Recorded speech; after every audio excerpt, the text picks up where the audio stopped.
left, right.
Qué mudable es el corazón del hombre.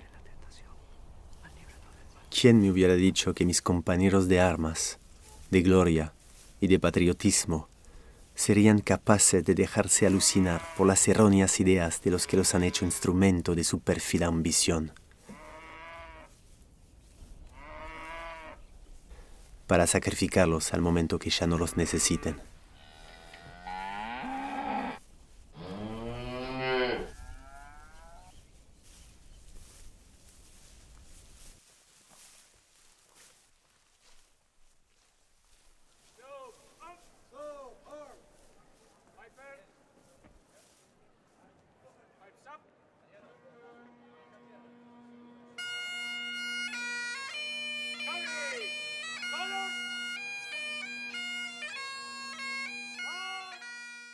Textualmente, dice Fofan, la escuadra que tengo el honor de presidir no puede darse el lujo de seguir anclada en False Bay. Y un poco le informa al almirantazgo que va a emprender una acción pirata, obviamente, hacia el Río de la Plata. Y se viene,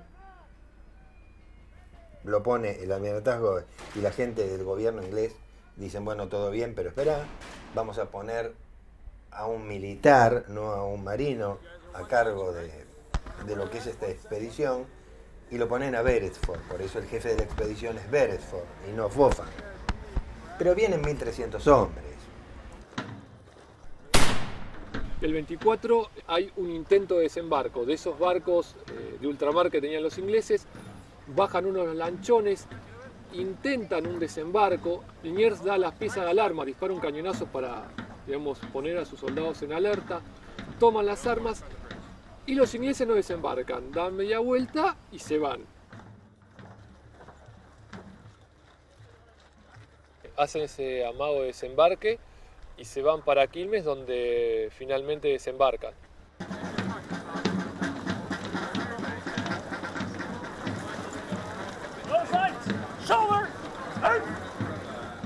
La habían ocupado por una auténtica dejación de funciones del virrey Sobremonte. Toman la ciudad, naturalmente, ¿cómo no la van a tomar? Buenos Aires, una ciudad abierta, totalmente librada al gusto de cualquiera que viniera. Imagínate, parte chica del segundo ejército del mundo, ¿no? En ese momento. la toman como Pancho por su casa. Era una invasión muy pequeña, de 1.600 hombres para tomar una ciudad de 40.000 habitantes. Era bastante descabellado, digamos, el plan en sí mismo. Okay, good whiskey. Yeah. Whereabouts do you find cigarettes here in Buenos Aires? Well, up in the north, you can find Robert. Yeah. He's a good dealer of Right. cigarettes. Okay, that's what I need. I need a whole bundle of cigarettes, actually.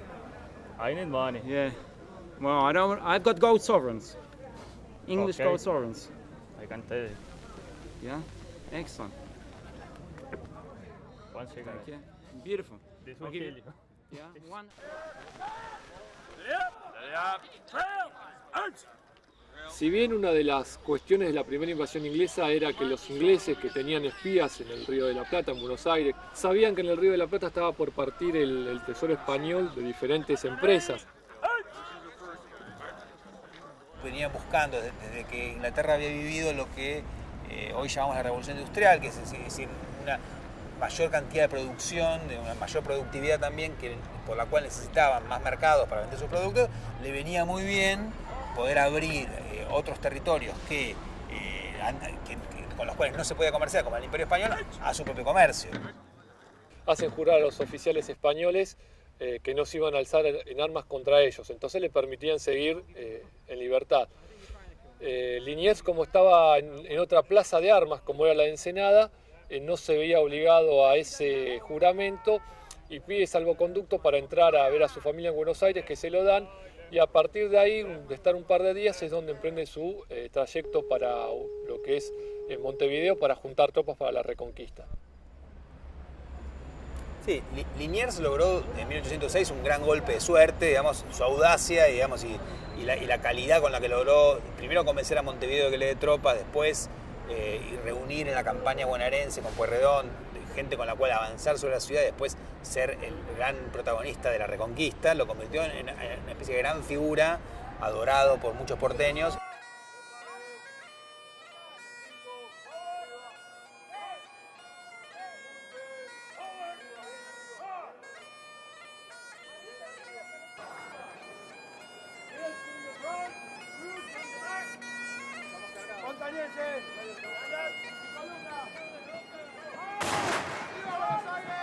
¡Viva! Puede desarmar la fila. ¡Armas al hombro!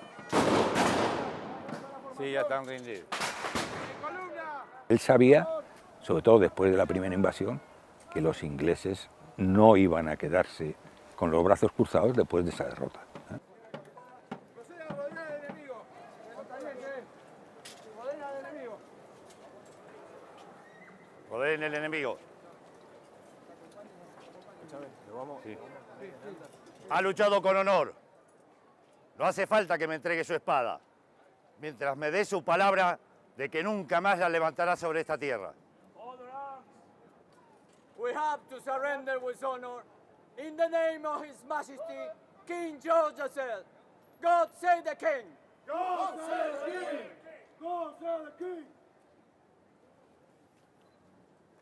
Thank you, sir. ¡Viva la patria!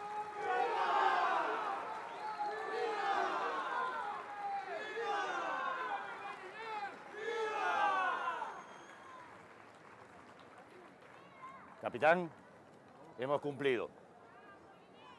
La victoria es nuestra para la alegría de Su Majestad Fernando VII y para el pueblo de Buenos Aires. ¡Viva la patria! ¡Viva la patria! ¡Viva la patria! ¡Viva! Y a mí me parece que fue un tipo que tuvo el coraje suficiente como para ir a buscar un ejército él solo y echar al invasor inglés, ¿no? Me parece que es un tipo que coraje no le faltaba. Al punto que apenas se produce la Reconquista, se convoca un cabildo abierto, que eran las reuniones extraordinarias que hacía el cabildo cuando había una emergencia, y una multitud que por primera vez se reúne en lo que ahora sería la Plaza de Mayo, inaugurando una práctica que sigue hasta hoy, que es la de ir a protestar al cabildo, o a la plaza en general, para exigir que el virrey Sobremonte no pueda volver a Buenos Aires y que Liniers sea nombrado comandante de armas, ¿no? ¡Enemigo inglés! ¡Fuerte! ¡Viva don Fernando VII! ¡Viva! ¡Viva nuestro virrey Liniers! ¡Arriba! ¡Preparen! ¡Preparen!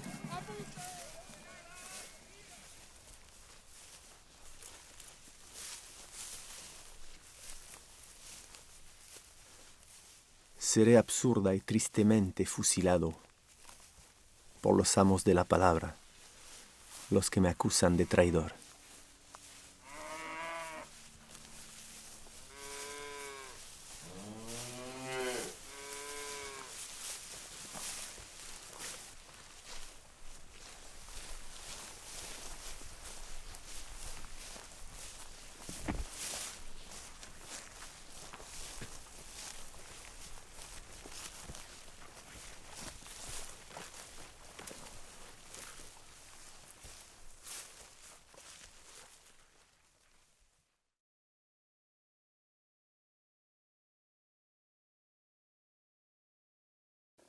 Bueno, un día de noviembre del año 96 encuentro con un detector de metales en la playa de Punta del Este una moneda que se veía que era antigua, que se veía que hacía mucho tiempo que estaba en la playa, sometida a los elementos, pero que era rara, era diferente a las que siempre aparecen usualmente en ese lugar.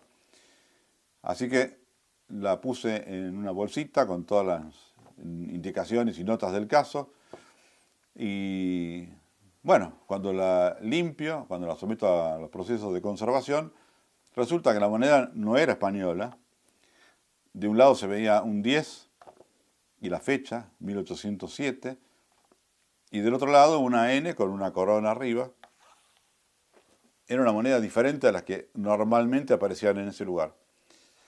Tratando de identificarla, me llevó un tiempo de consultar diferentes catálogos y demás, hasta que pude descubrir que la moneda era francesa, que era la N de Napoleón, con su corona de emperador.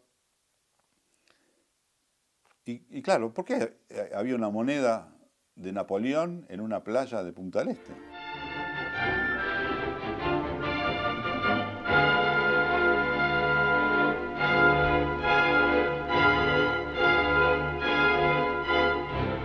Crónicas de Liniers habían llegado a Francia, de cómo había liderado de alguna manera un marino español, pero de origen francés, a esas tropas hacia la victoria durante la invasión británica.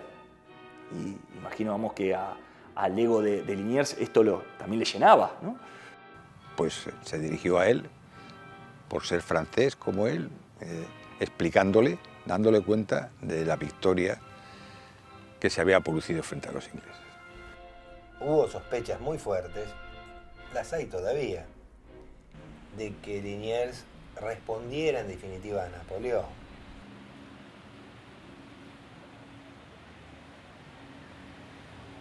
Napoleón estuvo muy interesado en Liniers. Sus agentes le indicaron que había un señor, que era un marqués de Sacenés, que conocía Buenos Aires, que había estado 2 veces en Buenos Aires por asuntos comerciales, y que era amigo personal de Liniers. A esa persona había que ubicarla, así que lo sacaron de la casa en camisón, lo subieron a un carruaje que lo estaba esperando ahí con una escolta de 100 granaderos, y lo llevaron a Bayona sin parar, donde Napoleón en persona lo entrevista y le dice: usted tiene que ir hasta el Río de la Plata, tiene que hablar con Santiago de Liniers, que tengo entendido que lo conoce, sí, lo conozco, y tiene que comentarle que acaba de abdicar el rey Carlos IV, que también Fernando VII, que el nuevo rey es José Bonaparte. Napoleón apuró a la conclusión del barco, lo pagó 66.000 francos, lo rebautizó Consolateur, que quiere decir consolación, y le hizo cargar en las bodegas 600 fusiles, 600 pistolas, 600 hachas de guerra, y al marqués de Sacenés con sus valijas de documentación, en un viaje que tenía que intentar sortear los cruceros ingleses y llegar al Río de la Plata lo antes posible, con esta asistencia de armamentos para Liniers, que una vez que abriera la documentación que iba en los portafolios, iba a saber qué hacer con ellos. Desembarcaron y a pie fueron a Maldonado, que son 2 kilómetros de dunas en ese momento, hoy Punta del Este, ¿no? El barco, después de que Sassenet descendió, después de que se desembarcó, se encontró con 2 barcos de línea inglesas, uno de 80 cañones y uno de 74 cañones, que le bloquearon la salida. El conservatore no tenía nada que hacer contra esos terribles barcos. Así que el capitán del barco, que era un teniente de navío que se llamaba Duriac, según la versión francesa, él embicó el barco, él lo subió a la playa, descendieron todos y él lo incendió para no rendirlo a los ingleses. Los ingleses dicen que lo destruyeron ellos para que no se puedan escapar los franceses desde ahí. La verdad es que hoy encontramos restos de madera carbonizada y de monedas, todas las monedas que aparecen en el lugar, todas tienen indicios de haber estado en un incendio, ¿viste? Así que cuando llega Sassenet a Colonia, ya lo estaba esperando el hijo de Liniers, lo cruza el Río de la Plata y llega a Buenos Aires, donde, para su sorpresa, Liniers no lo recibe inmediatamente, lo hace esperar en el fuerte de Buenos Aires, en una sala, solo, que estuvo ahí varias horas, posiblemente hayan sido 4, tiempo en que Liniers hizo venir a todos los representantes del Cabildo hasta el fuerte, los hizo convocar para que estén presentes al momento de abrir estos despachos secretos.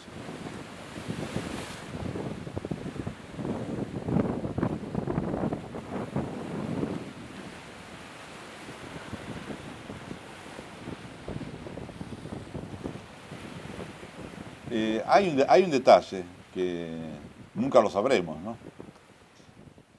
¿Cuándo deciden mandarlo a Montevideo, a Sassenet? Iba a viajar en el mismo barco que vino, en el del hijo de Liniers. Termina reuniéndose en forma privada por cuestiones, si no mal recuerdo, por cuestiones de un temporal. Sassenet tiene que retardar su partida hacia Montevideo. Esas 24 horas estuvo esperando que mejore el clima, pero estuvo en el fuerte con Liniers y cenando con Liniers. En cartas que Sassenet le escribe a Napoleón, le comenta, según Sassenet, Liniers había estado completamente complacido de servir a Napoleón y de continuar con la propuesta que Napoleón hacía en sus documentos.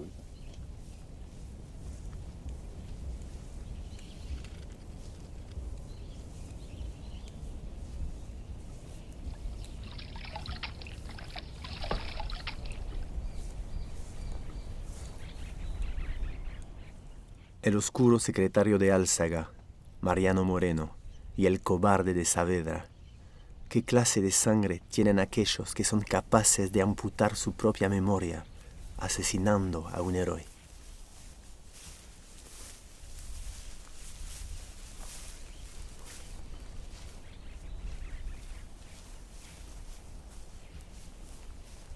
Sin embargo, mi memoria no miente, pero si muere, estaré condenado a vagar por el futuro en condición de traidor.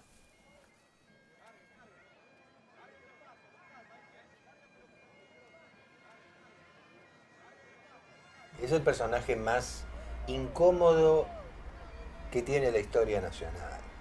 La maestra que te dice, en primer grado, en marzo te dice, bueno, hubo un señor llamado Liniers que fue un héroe porque acá estaban los ingleses, cruzó el río, juntó un ejército, volvió a cruzar el río y nos liberó un héroe. Marzo. En abril-mayo resulta que el héroe ya no es un héroe, es el tipo que va contra los próceres de Mayo y es el jefe de la contrarrevolución, es el malo. Él pasa de ser un héroe, un líder de esas milicias que ha formado, en 3 años, a enemigo público del Estado. ¿Cómo puede ser esto? Ellos se habían sublevado contra las órdenes dictadas en la capital, se adelantaron y bueno, los hicieron prisioneros y los llevaban. Dado que Liniers tenía mucho prestigio en la ciudad de Buenos Aires, las órdenes que recibieron de la Junta es fusilarlos en el camino de vuelta. Temían que al llegar a Buenos Aires, como Liniers tenía prestigio, pudiera encontrarse con alguna revuelta a favor de él. Este es un botón que tiene un número 25 ahí y tiene una inscripción en francés que dice Je rené de mes cendres, renazco de mis cenizas.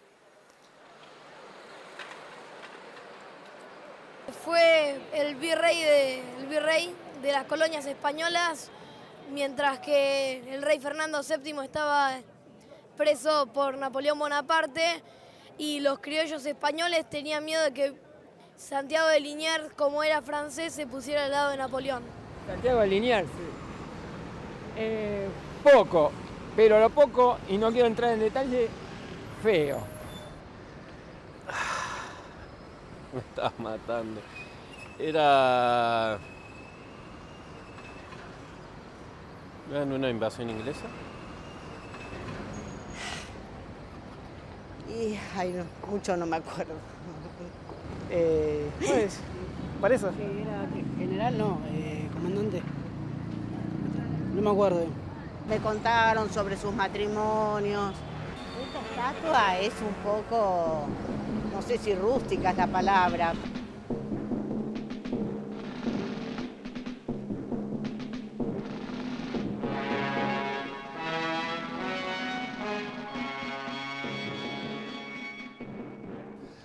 El hecho de que Napoleón básicamente estuviera enfrentado a los ingleses y Liniers, que toda su vida militar no tuvo nada más que batallas contra los ingleses, pues a él le llevó a hacerle a Napoleón partícipe del éxito que había tenido en Buenos Aires. La verdad que, a ver, es un documento que se utiliza como otros hechos para sospechar o no, o directamente condenar a Liniers como traidor. Sí, en la carta a Napoleón, que está traducida del francés, hay, digamos, matices que se pueden interpretar como que él está más orgulloso de ser un súbdito francés que de ser un oficial de la corona de España. Eso lo tachó de traidor, ¿viste? Claro, y la historia sí la escribe básicamente Mitre, ¿no? Es cierto, se lo acusa de traidor.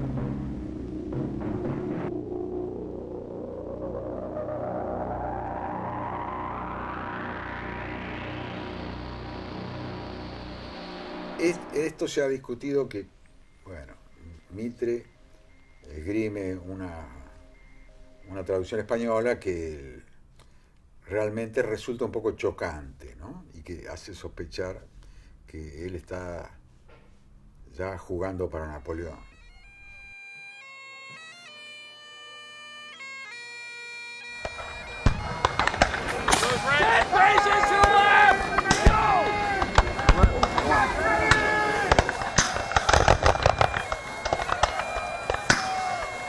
Right there. Oh, front!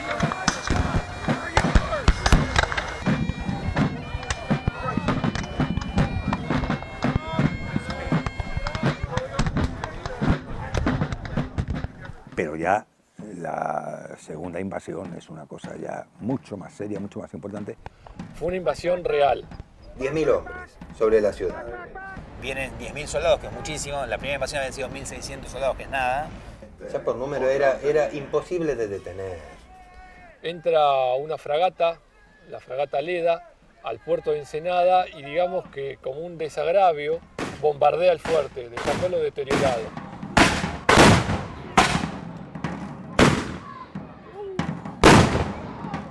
Se busca concentrar las fuerzas en Buenos Aires, entonces no quedan soldados en el fuerte ni armamento. Por eso los ingleses desembarcan tranquilamente, aprovechando, como dije hoy, las condiciones de puerto natural de la Ensenada, y de la mañana del 28 de junio de 1807 a la mañana del 29 bajan 9.000 hombres que desde acá se van a ir marchando hacia Buenos Aires.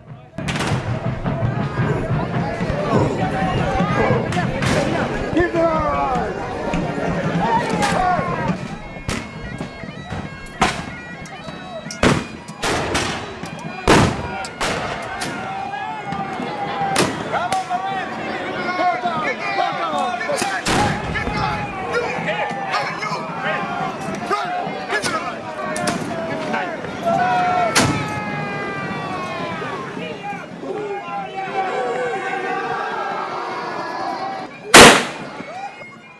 interesante es que esa milicia no funciona bien en esa segunda invasión. A Liniers le va mal, lo dispersan. Crawford, que era uno de los generales que venían en el Estado Mayor de Whitelock, sale al Crusade, los desbanda a los muchachos de Liniers.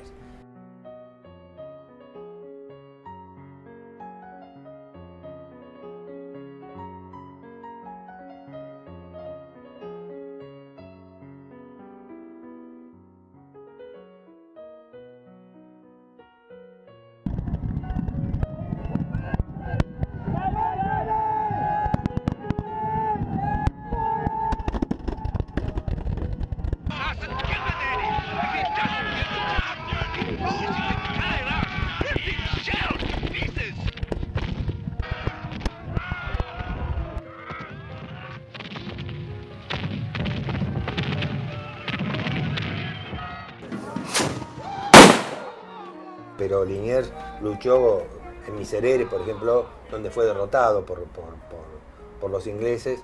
Él se va a Chacarita esa noche, a Chacrita, y escribe una carta donde dice: acabo de pasar la noche más angustiante o más negra de toda mi vida, porque él cree esa noche que Buenos Aires cae.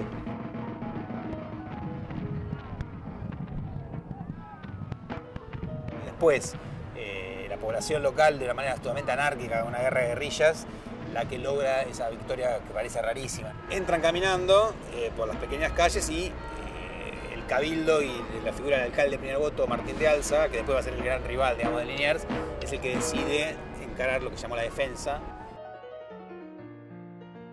Liniers ha sido vencido en los corrales. 12.000 hombres atacarán la ciudad. El alcalde Alza ha ordenado levantar barricadas, abrir pozos. No nos entregaremos. Liniers se repondrá. De nuevo estará con nosotros. Hay que prepararse. Triunfaremos otra vez. Y cuantas veces sea necesario. Lucharemos hasta el fin. ¡Viva Alza!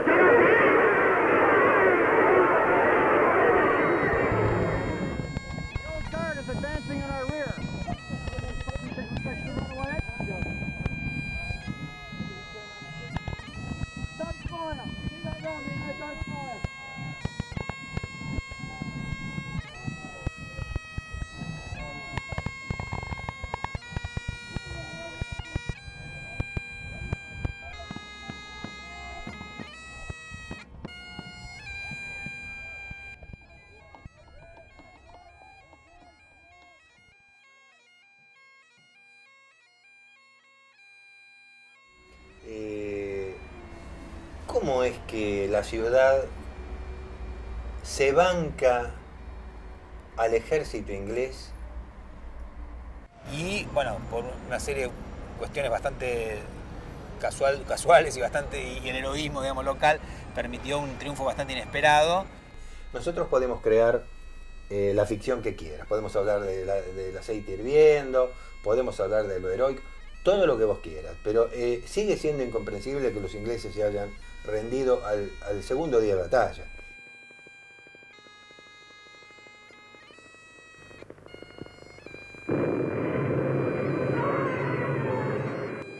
¿Por qué Whitelock se rinde al segundo día de batalla?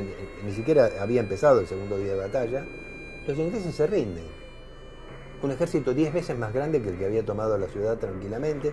Por eso cuando Whitelock llega a Inglaterra se le hace un juicio sumario por haberse rendido y haber perdido lo que teóricamente una batalla que no representaba un compromiso ni un desafío muy importante. Así que esa es una duda grande que, no sé, algún día se sabrá.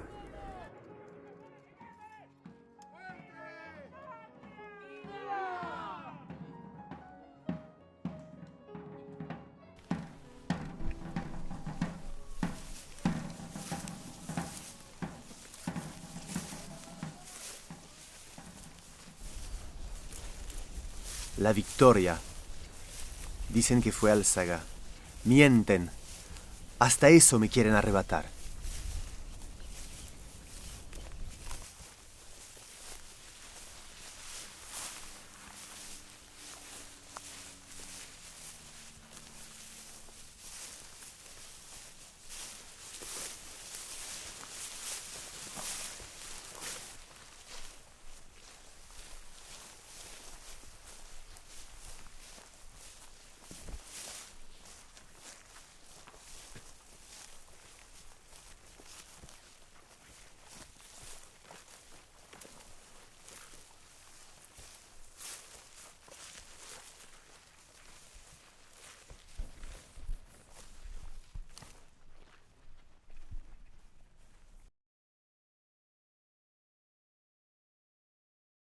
Así que cuando llega Sassenet a Colonia, ya lo estaba esperando el hijo de Liniers, lo cruza el Río de la Plata y llega a Buenos Aires, donde, para su sorpresa, Liniers no lo recibe inmediatamente, lo hace esperar en el fuerte de Buenos Aires, en una sala, solo, que estuvo ahí varias horas, posiblemente hayan sido 4, tiempo en que Liniers hizo venir a todos los representantes del Cabildo hasta el fuerte, los hizo convocar para que estén presentes al momento de abrir estos despachos secretos.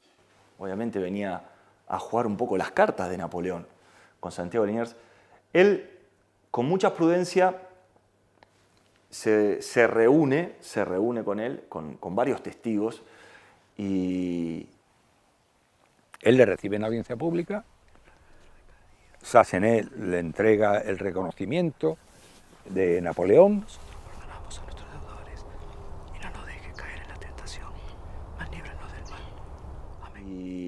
Y de una manera muy fría, habla de las crónicas que el propio Sassenet intentó dar un abrazo y Santiago de Liniers lo corta.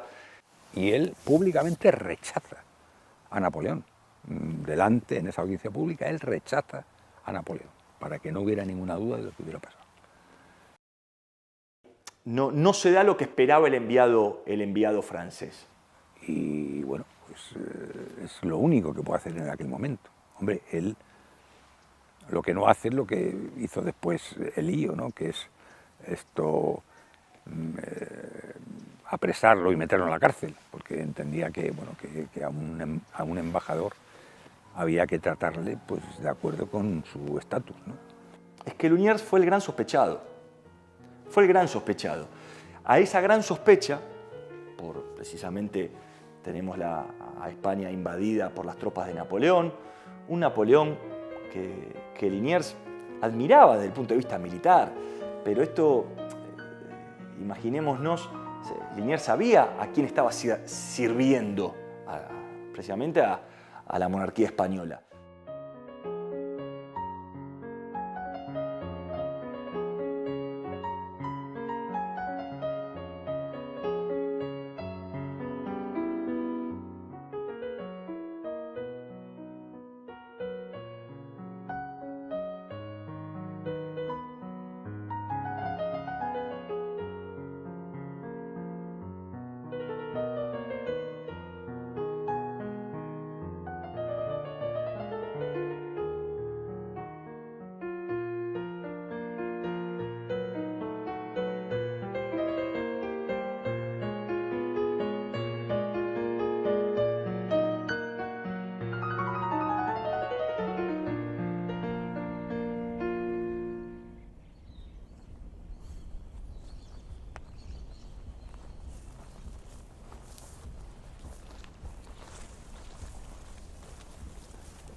La postura de Castelli es firme.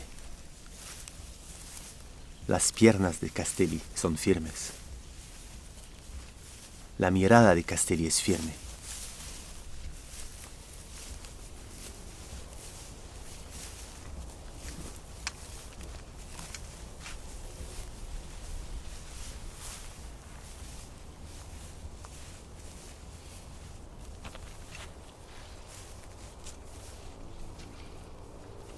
Prisioneros al árbol. Pero su voz duda. La voz de Moreno, en cambio, no duda. Moreno es hijo del hielo. Yo soy hijo del fuego.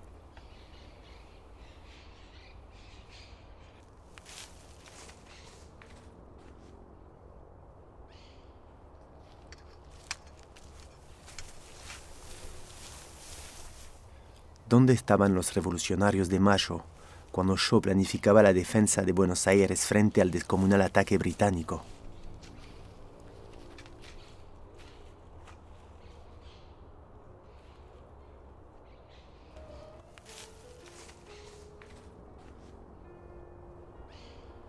Mis recuerdos viajan hacia Europa.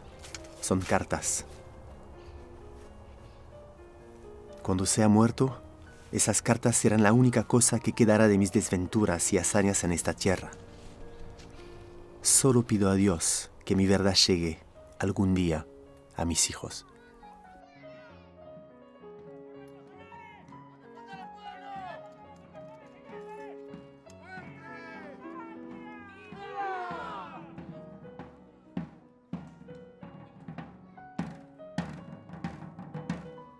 Y respecto a las cartas, surgen como un poco casualmente, ¿no?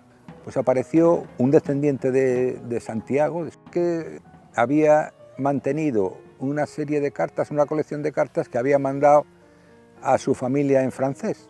La ventaja de las cartas estas es que están todas fuera del ámbito oficial, con lo cual uno expone las cosas de una manera mucho más abierta, mucho más personal y sin tapujos. Pues reflejan de alguna manera la personalidad de Santiago Liniers, ¿no? Yo lo que hice fue traducirlas. ¡Preparen! ¡Apunten! ¡Fuego!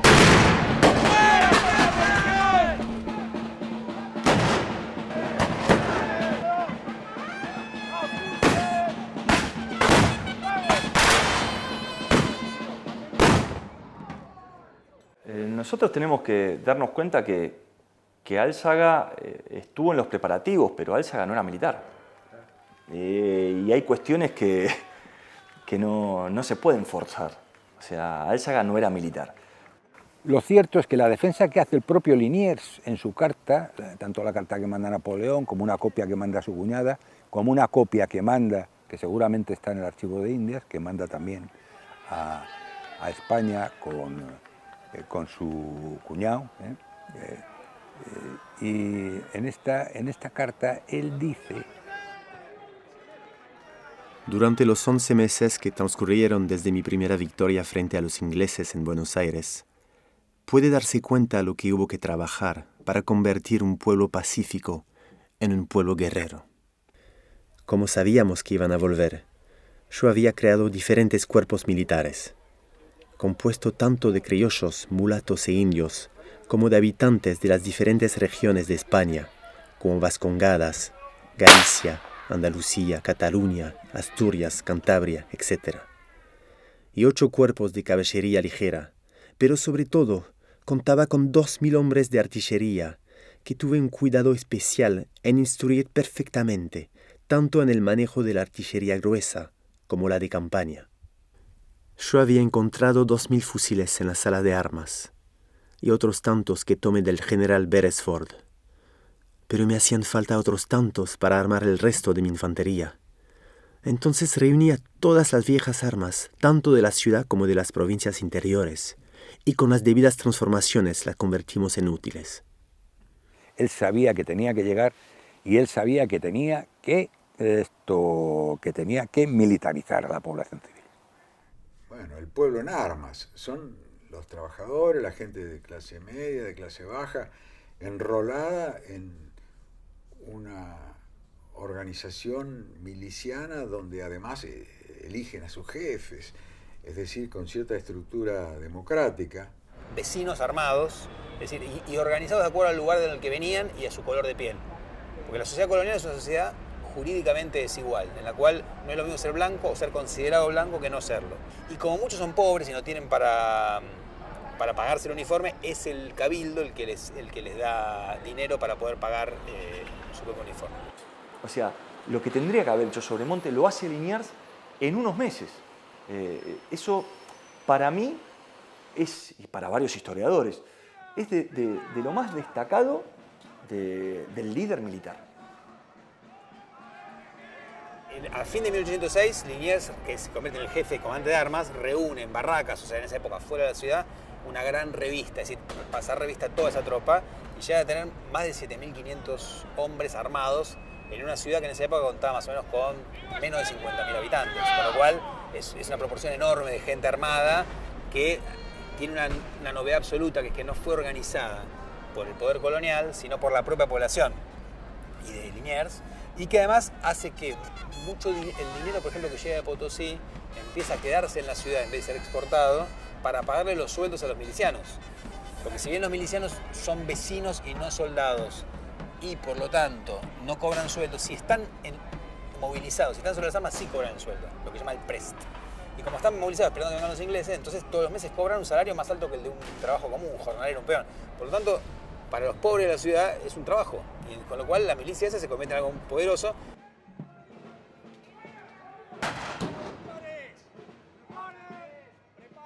Y en esta carta él dice que el propio general Crawford reconoce que la primera embestida en la que Liniers pierde muchos soldados, Crawford tiene un gran número de bajas.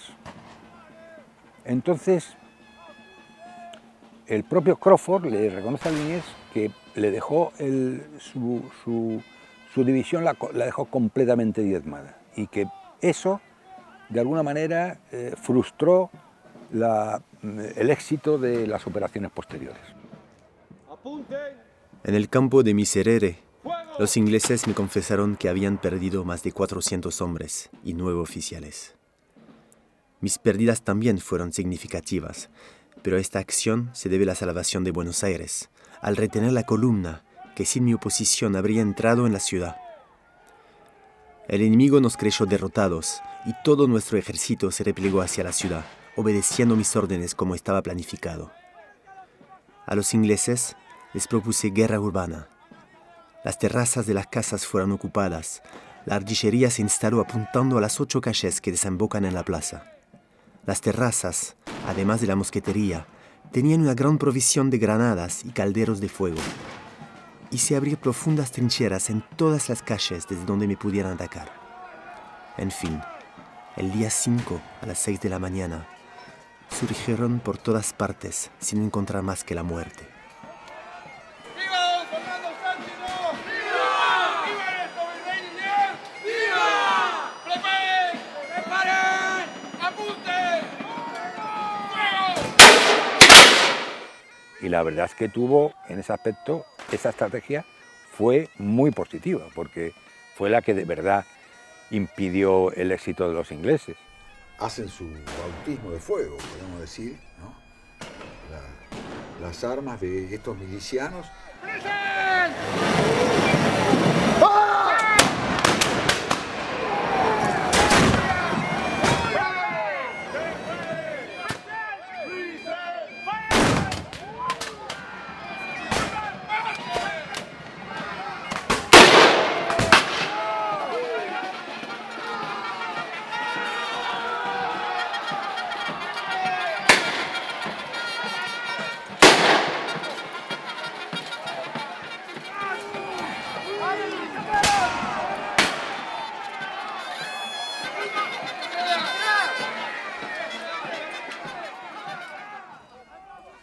El combate duró hasta las 5 de la tarde. Los detalles serían demasiado largos y demasiado terribles. Yo solo me limitaré a decirte, querida hermana, que a esta hora tenía en mi poder a 2.000 prisioneros y 105 oficiales, entre ellos al general Crawford, y que sus muertos y heridos eran bastante más que considerable.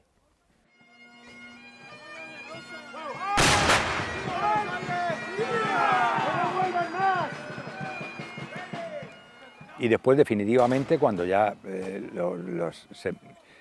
se refugian los ingleses en la iglesia de Santo Domingo, pensando que no la van a atacar por tratarse de un local religioso, y el propio Liniers lanza 2 o 3 andanadas a la iglesia que permanecen hoy todavía, cuyas balas aparecen incrustadas todavía hoy en la pared. Esas andanadas hacen que salgan despavoridos de la iglesia pensando que efectivamente, tal y como anunció Liniers, la iba a hacer caer, iban a morir allí todos, ¿no?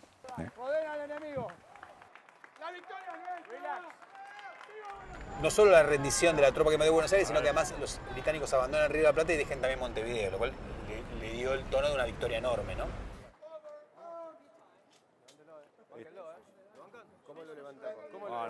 La revolución comienza en realidad en la resistencia a la penetración de los británicos. ¡Viva la patria! ¡Viva la patria! ¡Viva la patria! ¡Viva! Y cuando en 1808 ya desaparezca la posibilidad de una invasión inglesa, ¿quién le dice a la milicia que se vaya a su casa? No quieren hacerlo, ¿no? Parece una especie de redistribución de... Totalmente, es una modificación económica muy importante y dentro de la ciudad, y además le da a Liniers una popularidad descomunal, se convierte en una figura adorada por esa tropa, ¿no? No solo por su valentía, en esa época era algo muy militar, que algo muy, de hecho había leyendas de que en la Reconquista las balas le habían atravesado la ropa y no le habían pegado, o sea, una especie de superhombre, sino que además había logrado un liderazgo fuerte y además redistribuir dinero, con lo cual realmente para mucha gente era muy importante, ¿no? Al punto que cuando Liniers se oponga a la revolución en 1810, lo fusilan en Córdoba, en parte porque no quieren traerlo a Buenos Aires, porque tienen miedo de que pueda dar vuelta la situación, ¿no? Pues tal su popularidad, ¿no? No me mataron en la batalla, me van a matar estos. Saluda a la gente, saluda a la gente. Salude.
Después de 4 años, acabo de recibir, querida Linot, noticias tuyas.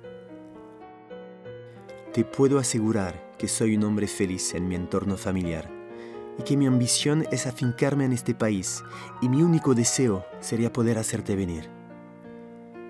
Podéis estar segura, querida hermana, que no existe otra patria tan rica como Buenos Aires. Pero últimamente me han pasado cosas muy tristes. Yo creo que estarás impaciente por conocer mi situación, por lo que te voy a contar.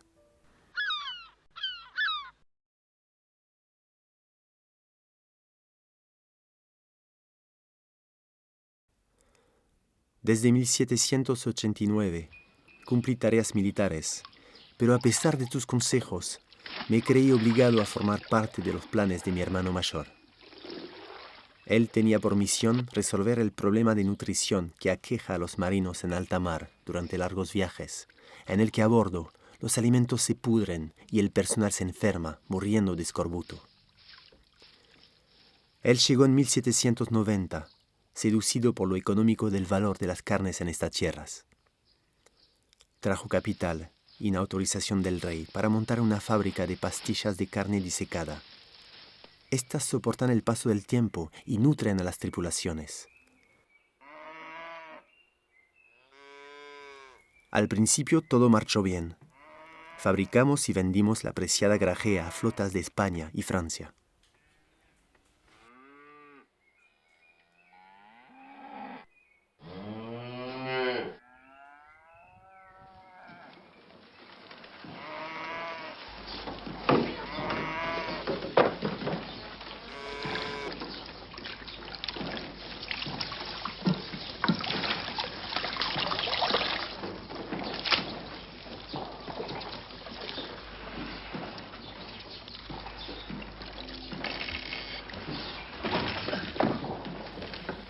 Lo que desconocíamos era que el negocio con el ganado estaba en otras manos. El alcalde Álzaga y otros en el cabildo exportaban el ganado en pie o en forma de cueros, cosa por la que nuestra fábrica les perjudicaba comercialmente.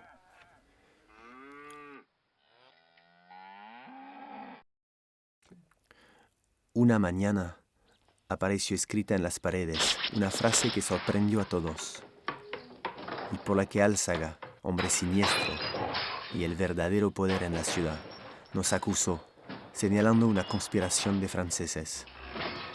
Argumentó que Viva la libertad era consigna de la Revolución Francesa. Todos fuimos procesados, nuestra morada allanada, mis esclavos y empleados encarcelados y obligados a confesar la conspiración. La fábrica parada durante meses fue destruida. Luego mis amigos y hermanos desterrados.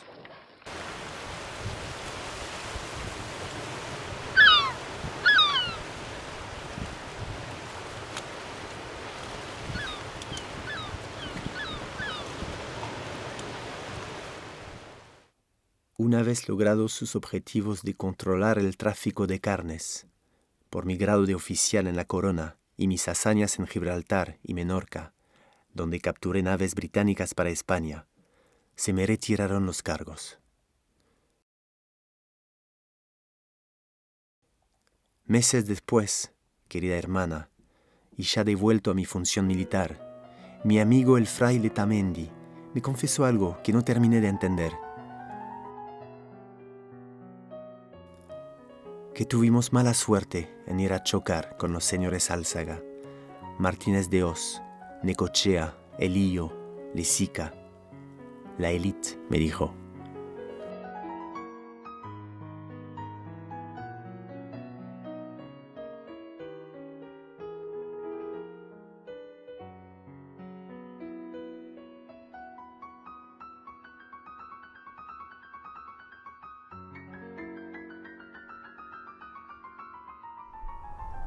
Padre nuestro que estás en los cielos, santificado sea tu nombre.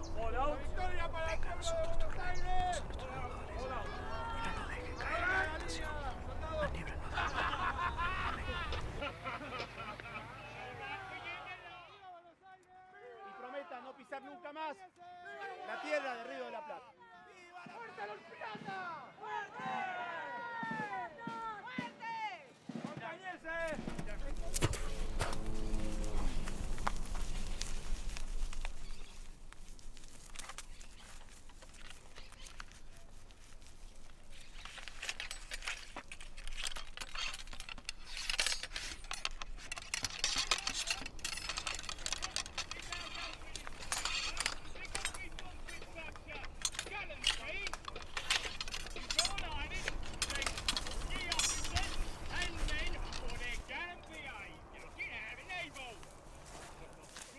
Pobres infelices. Creen que la revolución les pertenece. Como me eliminan hoy a mí, mañana a ellos. Tendrán mala suerte. No saben con quiénes irán a chocar. Los sagrados derechos del rey y de la patria han armado el brazo de la justicia, y esta junta ha fulminado sentencia contra los conspiradores de Córdoba, acusados por la notoriedad de sus delitos, condenados por el voto general de todos los buenos. La Junta manda que sean arcauciados don Santiago del Miers, don Juan Gutiérrez de la Concha, General. el obispo de Córdoba y el coronel Ajero. Buenos Aires, 28 de junio de 1810. Buenos Aires, 28 de junio de 1810.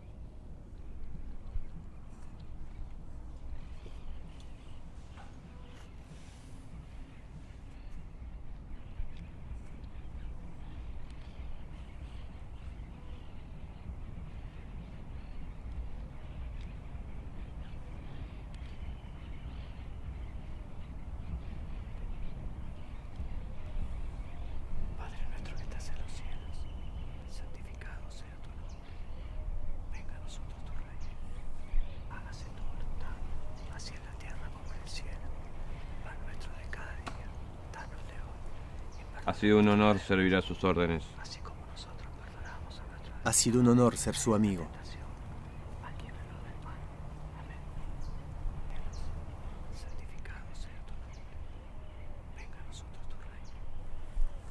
Tal vez resulte Anita, más allá de mis hijos, más allá de las victorias, más allá de los honores, aquello que haya dado un verdadero sentido a mi existencia.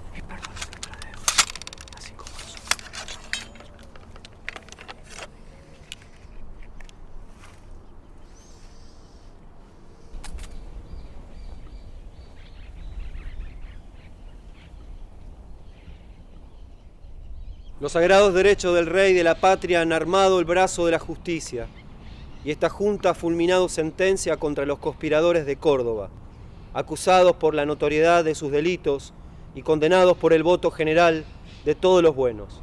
La junta manda que sean arcabuceados don Santiago de Liniers, don Juan Gutiérrez de la Concha, el obispo de Córdoba y el coronel Allende. Buenos Aires, 28 de junio de 1810.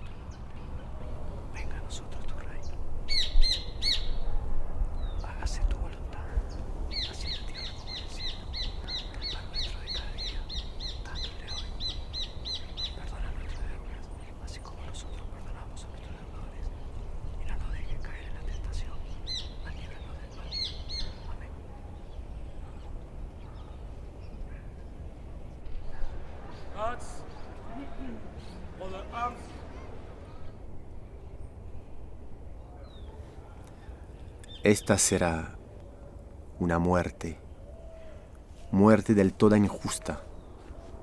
Espero que Dios perdone mis pecados.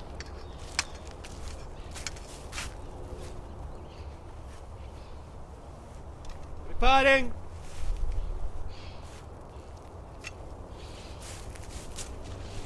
¡Viva el rey! ¡Apunten! ¡Viva el rey! ¡Fuego!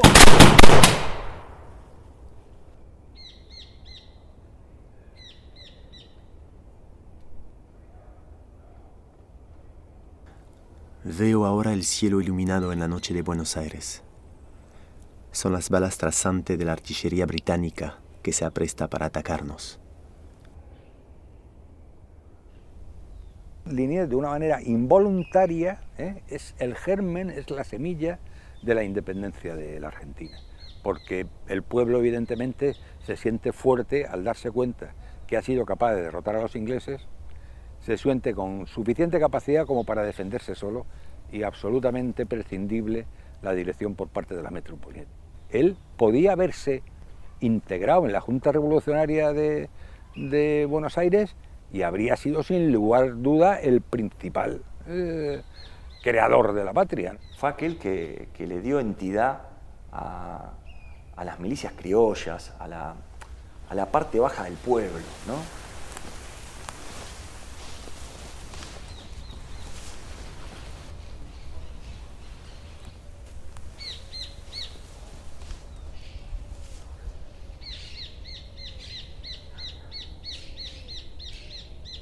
Efectivamente, a la hora de fusilar a Liniers y, bueno, Liniers, Gutiérrez de la Concha, Allende, etc., los ejecutores, los soldados criollos, no estaban dispuestos a hacerlo, porque consideraban que estaban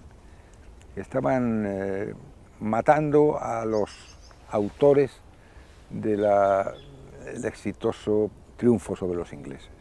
Y entonces dicen que Castelli utilizó a soldados que habían caído prisioneros en la invasión, soldados británicos, que no tuvieron reparo en hacerlo.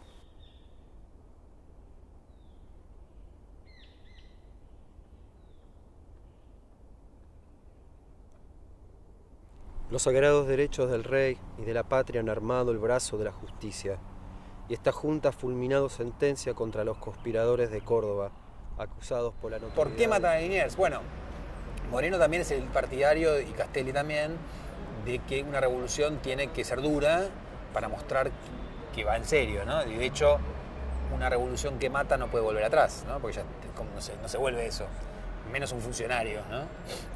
Y por lo tanto, el gesto que fue leído como jacobino por sus enemigos fue realmente una de las cosas que marca el quiebre. Por eso la revolución no es el 25 de mayo, la revolución empieza el 25 de mayo y de ahí en más empieza a volverse más lo que hoy entendemos como revolucionaria, empieza a romper y a quemar las naves con el pasado, ¿no? Moreno es un hombre que está ligado a intereses ingleses. Y tanto es así, que Moreno para nada quiere, pero para nada quiere formar parte de lo que fue el 25 de mayo de 1810. Él niega absolutamente, no quiere, lo van a convencer. Yo tampoco estoy muy seguro con esa posibilidad, ¿no? Creo que básicamente Moreno es un revolucionario, es lo que se entiende por un revolucionario, un admirador de la Revolución Francesa. El comercio inglés entero que vivía en Buenos Aires y que era más profuso de lo que podemos imaginar, tenía como abogado a Mariano Moreno. Inglaterra en esa época era una nación de ideas adelantadas. Enfrente, ¿quién estaba? España, el monopolio comercial, el garrote. Ellos venían con el libre comercio, que para la época, repito, era una cosa nueva. Entonces, ¿cómo muchos de ellos no se van, muchos de los que hicieron la revolución y de los que comenzaron con esto que es la Argentina, cómo no se van a aliar a las ideas liberales? Por eso la historia siempre, en lugar de acercarnos a la gente que la construyó, nos la cuentan de un modo, nos la han contado de un modo siempre, y lo siguen haciendo en los colegios, ¿no? Que nos aleja de esos tipos, de los verdaderos tipos que por ahí pusieron coraje y pusieron todo de sí.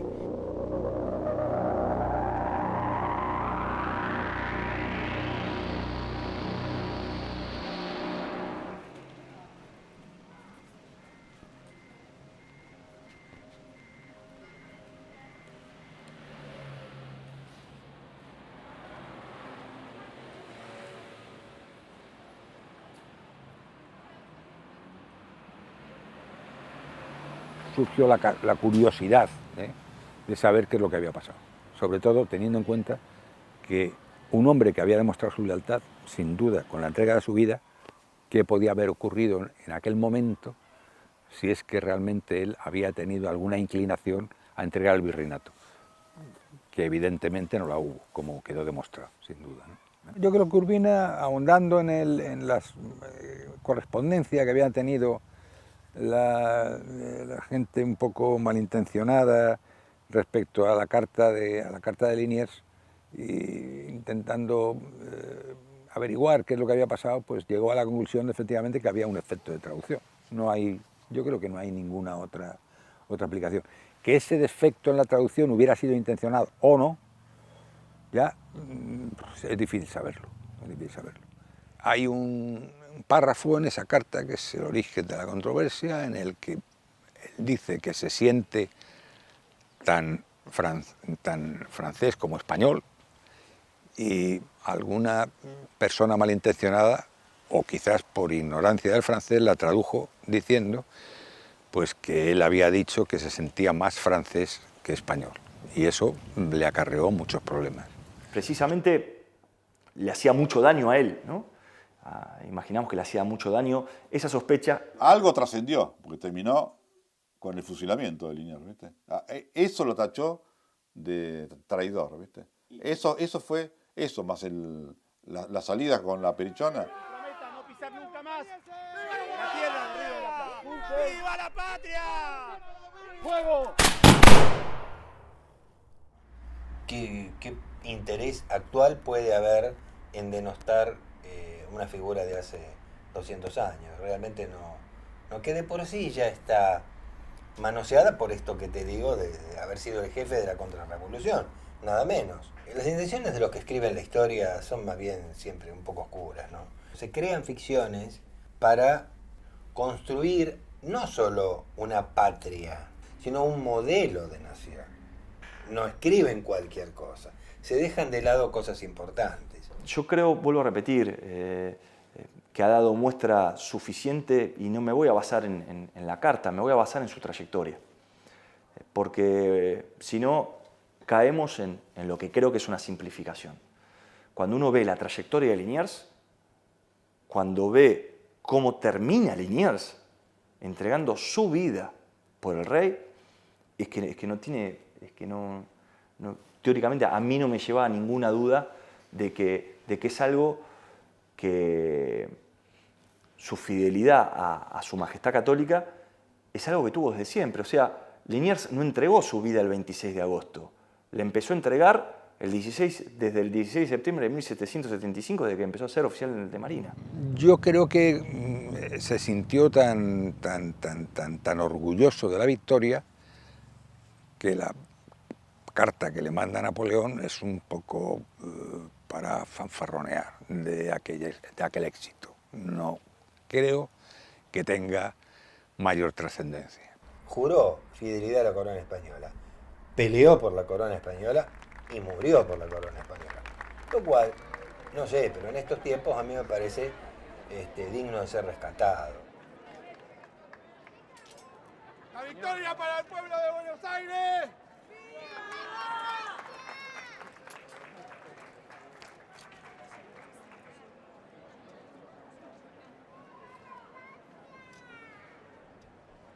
We have to surrender with honor in the name of His Majesty, King George III. God save the King! God save the King! God save the King! La voz de Dios no es otra que la voz del pueblo. Nunca falta un iluminado que pretenda cerrar alguna discusión con tan tajante frase. Más allá del tono palpablemente hereje que encierran semejantes palabras, he de decir que no las comparto en lo absoluto, porque Dios nunca se equivoca y el pueblo, en cambio, suele hacerlo con excéntrica reiteración.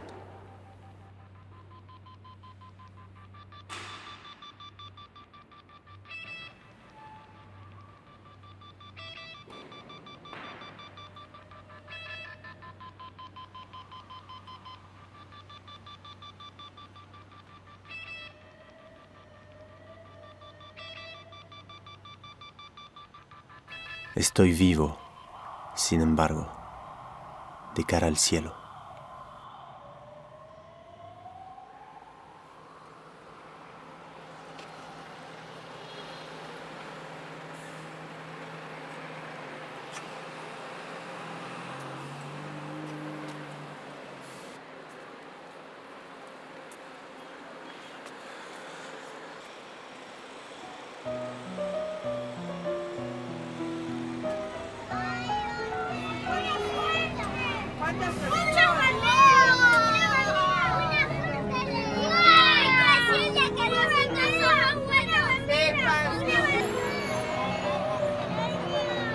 Bienvenidos al Museo del Cabildo y la Revolución de Mayo.